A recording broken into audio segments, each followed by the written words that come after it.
I was flabbergasted. I just could not believe that somebody would offer an investor, somebody who's buying a property, looking at the rents as a source of income to pay for expenses and mortgage and make some income myself. I just couldn't believe that he would not provide that.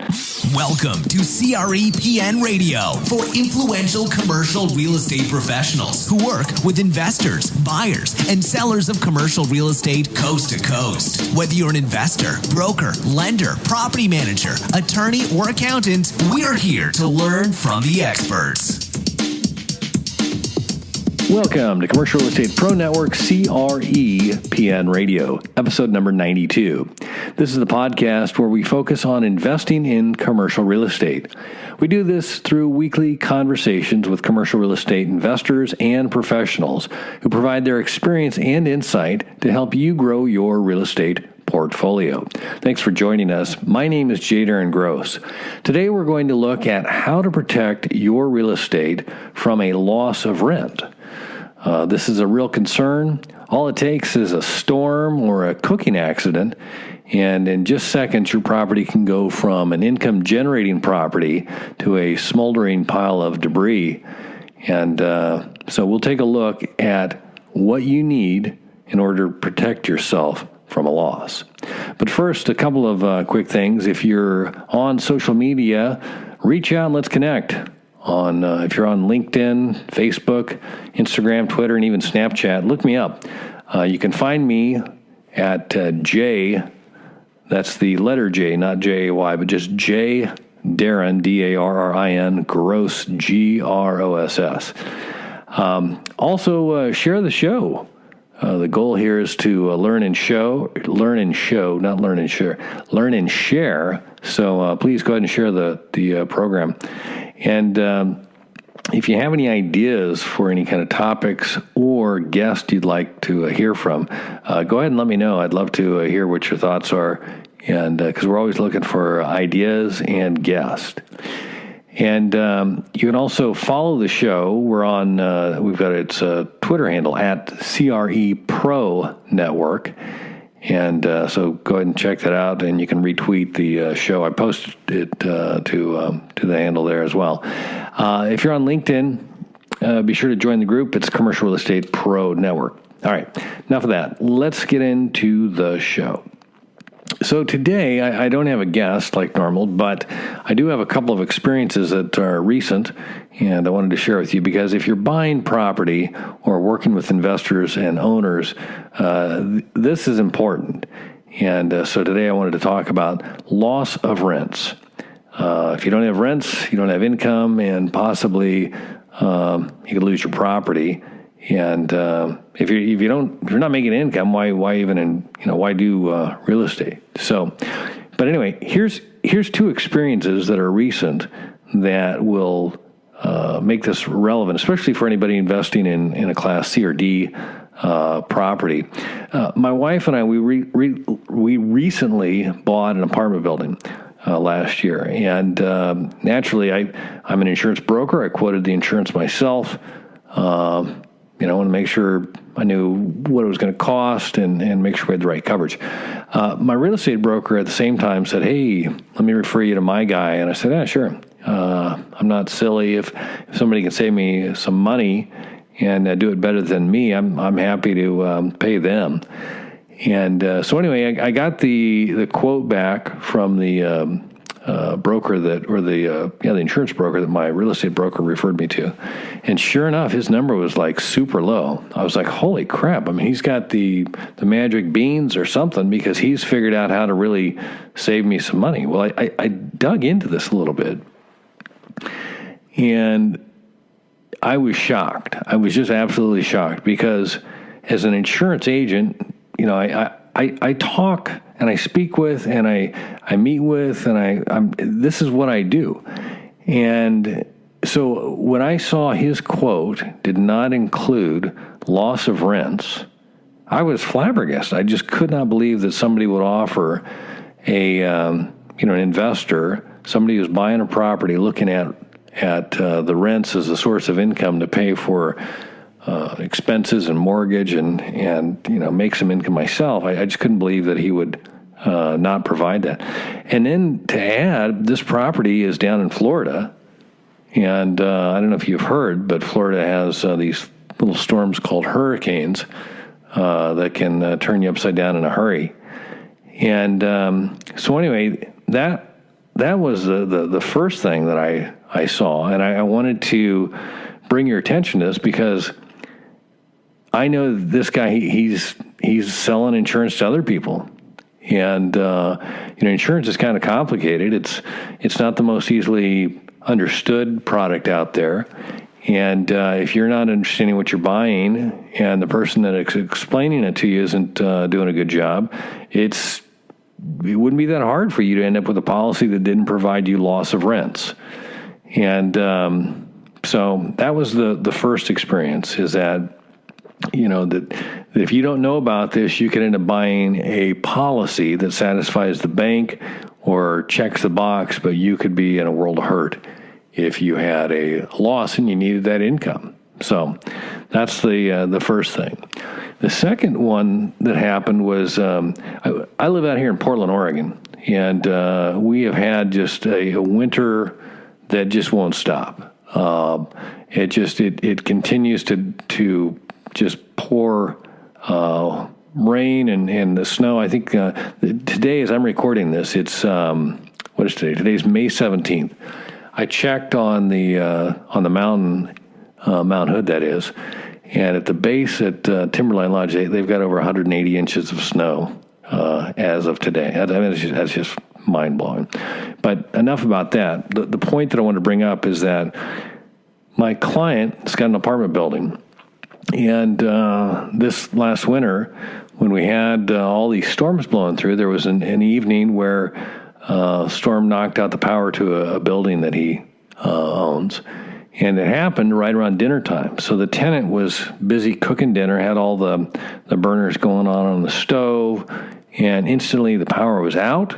And in the chaos of all that, everybody's trying to fumble around, find flashlights, and figure out what's going on. And they eventually got time to go to bed. So the tenant goes to bed, and while they're asleep, the power comes back on. Well, those burners that had been on high, whether they're making spaghetti or whatever, they came on high, and there was nothing, or nobody there to attend to them, and they caught things on fire. And in fact, the building suffered major damage. In fact, I think one of the tenants was injured a little bit. But the point is, here are two instances. One is, storms. Or actually, they're both storms, but the other one was essentially a cooking accident. Those things happen every day. That's not like some random thing, So if he didn't have loss of rents on his policy, he'd be out however long it's going to take him. I think it's probably going to take him the better part of 6-7 months to get the property back online. And, so I wanted to share with you, those are, one, it's a line of coverage that your insurance policy should have, loss of rents. It's also referred to as business income or business, what's the other word, business continuation. But two very common instances that happen all the time, and they could strike you, and you could be without coverage. Now, a couple things you need to keep in mind when you are buying the coverage. A is how much will you need? Okay, an actual dollar amount. And the other thing is how long will you need? Not just how much, but how long. How many months will you need? How will you need? Some sort of an income coverage, and that's going to vary based on your market. You've got to know your market, and if rents are going up, the number you put on the policy when you buy it could be way out of whack if your rents go way up. The other thing you have to be aware of is what's going on in the marketplace. Is there a lot of construction going on? Is labor tight?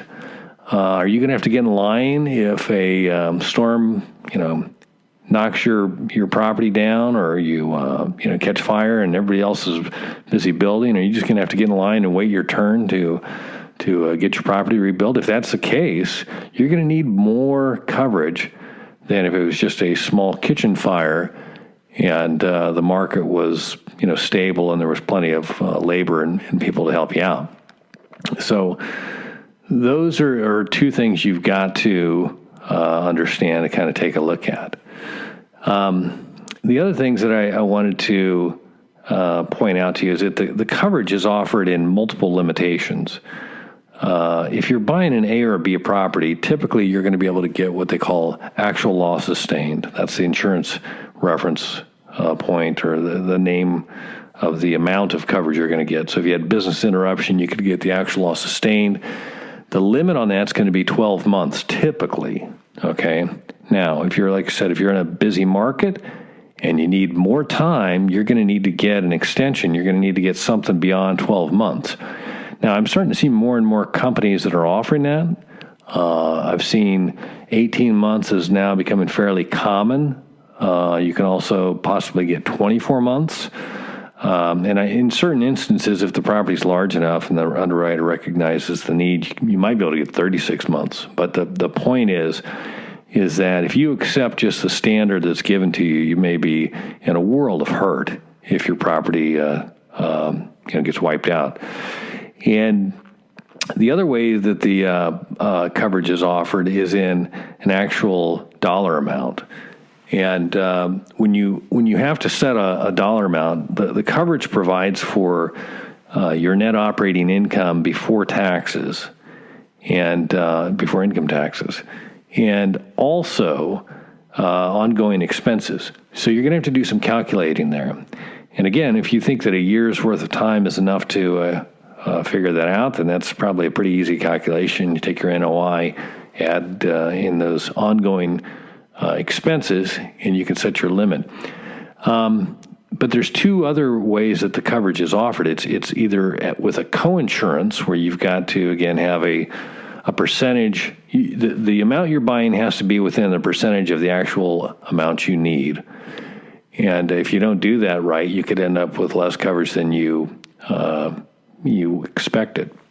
And then the other way is it's set up on a fractional amount per month. It can usually be, so if you had a limit, in the policy, if you look in your policy, it shows the examples of this, but it can offer you a fraction of the limit per month. And depending on what the fraction is you buy, you can get 1/3, 1/4, or 1/6, determines the most you will receive in any 1 month. So something to think about. So again, in summary, you're going to need to take a look at how much do you need, how long will you need it, and what's the limitation option that your company's going to offer you. So there you go. So if you have any questions about this, reach out to me, ask me. I mean, that's the whole point of this, is so that if I can help you, I gladly will. And so reach out to me if you have any questions. I'm working on a revised worksheet, and if everything goes right, it'll be in the show notes there, and you can click on that, and it'll have the breakout for the business interruption calculation, and you can use that to help set your limits. All right, so check the show notes on that, and it will be available. I just got to do a couple of quick clicks things. So anyway, thanks again for listening. I hope this helps. Have a great week. Until next time, thanks for listening to Commercial Real Estate Pro Network's CREPN Radio. You're listening to CREPN Radio for influential commercial real estate professionals. For more information on this or any of our guests, like us on Facebook, CREPN Radio.